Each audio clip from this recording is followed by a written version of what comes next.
بسم اللہ الرحمن الرحیم۔ اب دیکھیے ترغیب و تشویق کے لیے دوسری حدیث جو یہاں پر ہے، عن ابی ہریرہ رضی اللہ عنہ قال، حضرت ابو ہریرہ سے مروی ہے رضی اللہ عنہ کہ انہوں نے فرمایا، قال رسول اللہ صلی اللہ علیہ وسلم، کہ اللہ کے رسول نے فرمایا صلی اللہ علیہ وسلم، من صام رمضان ایمانا و احتسابا غفر له ما تقدم من ذنبه، جس نے رمضان میں روزے رکھے ایمان کے ساتھ، یقین کے ساتھ اور احتساب، اللہ سے اس کے اجر کی امید میں، غفر له ما تقدم من ذنبه، اس کے پچھلے تمام گناہ معاف ہو جاتے ہیں۔ یہ نوٹ کیجئے کہ اس سے مراد گناہ کبیرہ نہیں ہے، گناہ صغیرہ ہے۔ گناہ کبیرہ کے لیے توبہ شرط ہے، گناہ صغیرہ جو ہے وہ ان چیزوں سے دھل جاتے ہیں۔ لیکن اب دیکھیے، ومن قام رمضان ایمانا و احتسابا، اور جو کوئی کھڑا رہا رمضان میں، یعنی قیام اللیل، ایمان اور احتساب کے ساتھ، غفر له ما تقدم من ذنبه۔ اب تیسری بات، ومن قام لیلۃ القدر ایمانا و احتسابا، اور جو کھڑا رہا قیام اللیل جس نے کیا ہے لیلۃ القدر میں ایمان اور احتساب کے ساتھ، غفر له ما تقدم من ذنبه، متفق علیہ۔ یہ حدیث بخاری اور مسلم دونوں کی ہے۔ اب یہاں جو بات میں چاہتا ہوں کہ آپ پر واضح ہو جائے، اس حدیث میں دونوں چیزوں کو پیرلل لایا گیا، من قام رمضان، من صام رمضان، پیرلل، بالکل متوازی، ہم وزن اعتبار سے، من صام رمضان ایمانا و احتسابا غفر له ما تقدم من ذنبه، من قام رمضان ایمانا و احتسابا غفر له ما تقدم من ذنبه۔ اب سوال پیدا ہوتا ہے قیام اللیل سے مراد کیا ہے؟ یہاں پہ میں ذرا تراویح کا جو پس منظر ہے وہ بیان کر دینا چاہتا ہوں۔ دیکھیے، جیسا کہ ہم نے خطبے میں بھی دیکھ لیا، اللہ نے قیام اللیل جو ہے اسے فرض نہیں ٹھہرایا، تطوعا، قرآن مجید میں بھی اس کا کوئی ذکر نہیں، احادیث میں اس کی تشویق و ترغیب پوری موجود ہے۔ ایک اور حدیث بھی ہم بعد میں پڑھیں گے اس پر۔ اس کا پس منظر کیا تھا کہ اس کو چھوڑ دیا گیا۔ اب ظاہر بات ہے مسلمانوں میں کمزور بھی ہیں، مسلمانوں میں وہ مزدوری کرنے والے بھی ہیں، روزہ تو فرض ہے ان پر، چاہے مئی کا مہینہ ہے اور گندم کاٹنی ہے، روزہ تو پھر بھی رکھنا ہوگا، یہ سب کچھ ہے۔ لیکن یہ کہ رات کو پھر کھڑے رہنا ان کے لیے، جاگنا ممکن نہیں ہے، لہذا ان کے اوپر یہ چیز فرض نہیں۔ حضور نے تراویح کی نماز یا قیام اللیل نہ اسے فرض قرار دیا، نہ اس کے بعد جماعت کوئی اہتمام کیا مستقل، صرف 3 راتیں آپ نے جماعت کروائی ہے، اس میں 8 رکعتیں آپ نے پڑھی ہیں، کہ جو آپ کا معمول تھا تہجد کا وہ پڑھی، اور تہجد کے وقت ہی جماعت کرائی ہے۔ یہ ہے وہ حدیث۔ اس کے علاوہ کسی نماز تراویح جو ہے جو ہم پڑھتے ہیں 20 رکعتیں عشاء کے ساتھ متصل، اس کا کوئی ذکر نہ دور نبوی میں ہے نہ دور صدیق اکبر میں ہے۔ یہ دور حضرت عمر کی خلافت میں ہوا ہے، اور ہم نہیں کہہ سکتے کتنے سال کے بعد ہوا ہے۔ حضرت عمر رضی اللہ تعالیٰ عنہ کی خلافت کا دور جو ہے وہ تو 10 برس ہے، ہو سکتا ہے 5 برس کے بعد ہوا ہو، 6 برس کے بعد ہوا ہو، 12 ہوا ہے ان کے عہد میں۔ حضرت عمر ایک مرتبہ مسجد میں داخل ہوئے، مسجد نبوی میں، تو دیکھا کہ کچھ لوگ 8 10 12 جو ہیں وہ ایک جو ہے حافظ کے پیچھے کھڑے ہوئے اور قرآن سن رہے ہیں، کچھ دوسرے کونے میں کھڑے ہیں، کچھ کہیں اور کھڑے ہیں، مختلف جماعتیں ہو رہی ہیں۔ تو انہوں نے سوچا کہ کیوں نہ ان سب کو ایک امام کے پیچھے جمع کر دیا جائے، اور اس کے لیے لوگوں کی سہولت کے لیے عشاء کے ساتھ متصل رکھ دیا جائے، اس لیے کہ تہجد کے وقت اٹھنا جو ہے وہ تو ہر کس و ناقص کا کام نہیں ہے، کہ عشاء کے بعد اگر تھوڑا سا اضافی وقت ہو صرف، تو یہ ہر شخص کر لے گا، مزدور بھی کر لے گا۔ لہذا آپ نے یہ نظام تجویز فرمایا کہ عشاء کے متصلاً بعد 20 رکعت نماز پڑھی جائے اور ایک امام کے پیچھے پڑھی جائے۔ یہ گویا کہ اجتہاد ہے حضرت عمر رضی اللہ تعالی عنہ، اس کو آپ نے خود بدعت بھی قرار دیا ہے، لیکن بدعت حسنہ۔ بدعت کس اعتبار سے؟ لغوی اعتبار سے، نئی بات، اس لیے کہ حضور کے زمانے میں نہیں تھی، تو یہ اس طریقے سے ایک نئی بات ہے۔ لیکن یہ بات چونکہ بہت اچھی ہے، بہت عمدہ ہے، آپ جب یہ نظام چل پڑا تو ایک دن مسجد میں آئے، دیکھا کہ بڑی بھری مسجد ہے، صحابہ کھڑے ہیں اور ایک امام کے پیچھے قرآن سن رہے ہیں۔ آپ نے فرمایا نعم البدعۃ ھذہ، یہ جو ہم نے نئی بات شروع کی ہے یہ بہت اچھی ہے، بہت عمدہ ہے۔ اب یہاں سے فرق واقع ہو گیا ہے. ایک تو اہل تشیع جو ہے وہ تو ویسے ہی حضرت عمر سے بہت دشمنی رکھتے ہیں، عناد رکھتے ہیں، تو حضرت عمر کے اجتہادات سے انہیں نفرت ہے، انہیں دوری ہے، چاہے وہ کوئی سا بھی حضرت عمر کا اجتہاد ہو.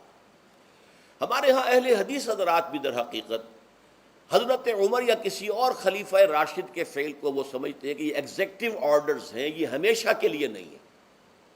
حضرت عمر نے اپنے دور میں ایک نظام قائم کیا، ان کے دور کے لیے ٹھیک تھا، یہ ہمیشہ کے لیے نہیں.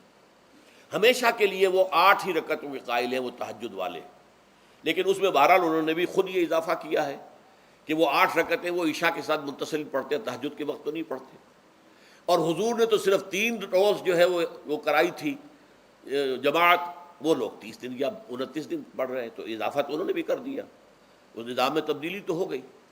لیکن اہل سنت جو کہلاتے ہیں، ہمارے جو 4 جو ہیں، جو ہمارے مسلک ہیں، حنفی، مالکی، شافعی، حنبلی، ان کا اتفاق ہے اس پر حضرت عمر کا، کیونکہ ان کے سامنے اصول یہ ہے کہ حضور نے فرمایا علیکم بسنتی وسنت الخلفاء الراشدین المہدیین، تم پر لازم ہے کہ میری سنت کو پکڑو مضبوطی کے ساتھ، اور میرے خلفائے راشدین مہدیین جو ہیں ان کی سنت کو پکڑو. اس اصول سے یہ چاروں فقہیں جو ہیں حضرت عمر کے اجتہادات جو ہیں ان کو بھی پابندی سمجھتے ہیں کہ تمام عمر کے لیے، قیامت تک کے لیے امت مسلمہ پر ان کی پیروی لازم ہے. لہذا اس میں اجماع ہے. اور یہاں تک کہ یہ سب سے آخری جو اس میں مسلک پیدا ہوا ہے زمانی اعتبار سے، سب سے پہلے مسلک جو ہے حنفی پیدا ہوا ہے، پھر مالک کی پیدا ہوا ہے، پھر شافعی پیدا ہوا ہے، اور پھر حنبلی آخری ہے. اور امام احمد ابن حنبل بہت بڑے محدث بھی ہیں. مسند احمد ابن حنبل جو ہے وہ بہت بڑی کتاب ہے، بہت اہم کتاب ہے، جامع کتاب ہے. تو ان کے ہاں بھی 20 رکعتیں ہیں. چنانچہ حرمین شریفین میں، سعودی عرب میں، مکے اور مدینہ منورہ میں جو نماز تراویح ہوتی ہے اس کی 20 رکعتیں ہیں. لیکن اہل حدیث حضرات جو ہیں وہ اس 8 کے اوپر اکتفا کرتے ہیں. بہرحال یہ ایک اختلاف ہے جو میں نے اس کا پس منظر بیان کر دیا. لیکن اس 20 رکعت نماز سے ادا کرنے سے، جو کہ زیادہ سے زیادہ 50 منٹ یا 1 گھنٹہ لگتا ہے، اس سے وہ قیام اللیل کا حق ادا نہیں ہوتا. قیام اللیل کا تو کچھ اور ہی تقاضا ہے. قیام کسے کہتے ہیں؟ یہ سورہ مزمل سے واضح ہوتا ہے. یا ایھا المزمل قم اللیل الا قلیلا نصفہ او انقص منہ قلیلا او زد علیہ ورتل القرآن ترتیلا. آدھی رات یا آدھی رات سے کچھ کم، یعنی تہائی رات، یا آدھی رات سے کچھ زائد، 2/3 رات، یہ ہے قیام اللیل. چنانچہ سورہ مزمل ہی کی آخری آیت جو دوسرا رکوع مشتمل ہے جس پر، اس میں صاف کہہ دیا گیا ان ربک یعلم انک تقوم ادنی من ثلثی اللیل ونصفہ وثلثہ وطائفۃ من الذین معک. اے اللہ کے نبی، اللہ خوب واقف ہے کہ آپ بھی اور آپ کے ساتھ ایک جماعت بھی رات کو کھڑی رہتی ہے، 2/3 رات یا آدھی رات یا 1/3 رات.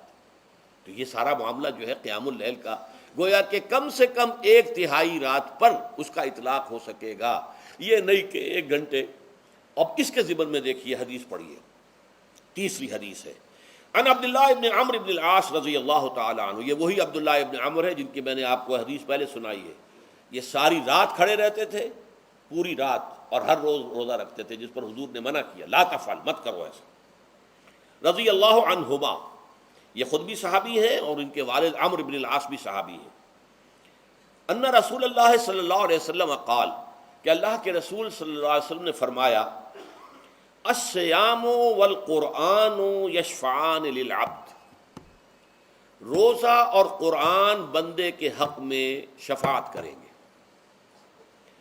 یقول الصیام، روزہ یہ عرض کرے گا اللہ کی جناب میں، اے رب، پروردگار، انی منعتہ الطعام والشہوات بالنہار، میں نے تیرے اس بندے کو دن کے دوران کھانے پینے سے اور اپنی شہوت کا تقاضا پورا کرنے سے روکے رکھا، یہ میری وجہ سے روکا رہا، تو میری شفاعت اس کے حق میں قبول فرما.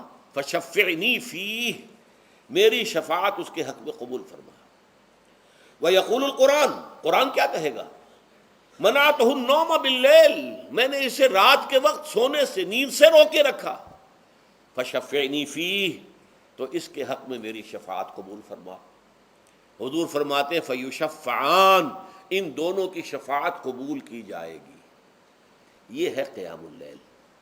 یہ قیام اللیل صرف تراویح کی نماز سے جو پڑھ لی جاتی ہے. اور ہمارے ہاں تو یہ ہے, وہاں کم سے کم یہ تو تھا, صحابہ کرام کھڑے ہوتے تھے تو جو قاری پڑھ رہا ہوتا تھا وہ ان کے دل میں اترتا جاتا تھا, اس کا مضمون اور مفہوم جو ہے ان کو معلوم ہے, لہذا وہ اس کی زبان سے نکلا ہوا ہر لفظ ان کے قلب کی گہرائیوں تک اتر رہا ہے. یہاں تو یہ ہے پیرٹ لائک حافظ ہے, اسے خود پتہ نہیں میں کیا پڑھ رہا ہوں. اکثر حفاظ جو ہیں وہ عالم تو نہیں ہوتے, اور جو سن رہے ہیں انہیں کچھ پتہ نہیں ہم نے کیا سنا ہے. تو ٹھیک ہے, کم سے کم ثواب تو انہیں ملے گا کہ انہوں نے وقت نکالا ہے, 1 گھنٹہ ہی اضافی صحیح, لیکن بہرحال اس کا وقت تو انہوں نے نکالا ہے, محنت کی ہے, کھڑے رہے ہیں, ثواب ملے گا. لیکن جو مقصد ہے وہ حاصل نہیں ہوتا. اس مقصد کے حصول کے لیے اول تو قیام اللیل کی کم سے کم مدت 1/3. اگر کوئی شخص فرض کیجئے کہ اس کے ہاں کوئی اور انتظام نہیں ہے, جیسا کہ ہمارے ہاں ہم نے انتظام کیا ہے بڑے بڑے شہروں میں دورہ ترجمہ قرآن, اس میں ہمیں 5 گھنٹے لگ جاتے ہیں, نصف شب کے قریب تری جو ہے معاملہ ہو جاتا ہے. اس میں کیا ہوتا ہے کہ ہر 4 رکعت سے پہلے جو اس کے اندر پڑھا جانا ہے حصہ قرآن کا, اس کا پہلے ہم مطالعہ کرتے ہیں بیٹھ کر, ترجمہ اور کچھ موٹے موٹے نکات کی جو ہے وضاحت. پھر کھڑے ہو گئے اور قاری صاحب کے پیچھے 4 رکعتوں کے اندر وہ 4 رکوع یا جتنے بھی ہیں پڑھ لی, سن لی, پھر بیٹھ گئے 4 کے بعد پھر اگلی 4 رکعتوں کے اندر جو کچھ پڑھا جانے والا ہے اس کا ترجمہ, اس کی تفہیم ہو گئی, پھر کھڑے ہو گئے, پھر سن لیا. اس طریقے سے 5-6 گھنٹے میں تراویح ختم ہوئی. تو تراویح بھی ہو گئی, حضرت عمر کے اجتہاد پر عمل بھی ہو گیا, 20 تراویح ہو گئی. لیکن یہ ہے کہ اس کے ساتھ جو اصل غرض و غایت ہے قیام اللیل کی وہ بھی حاصل ہو.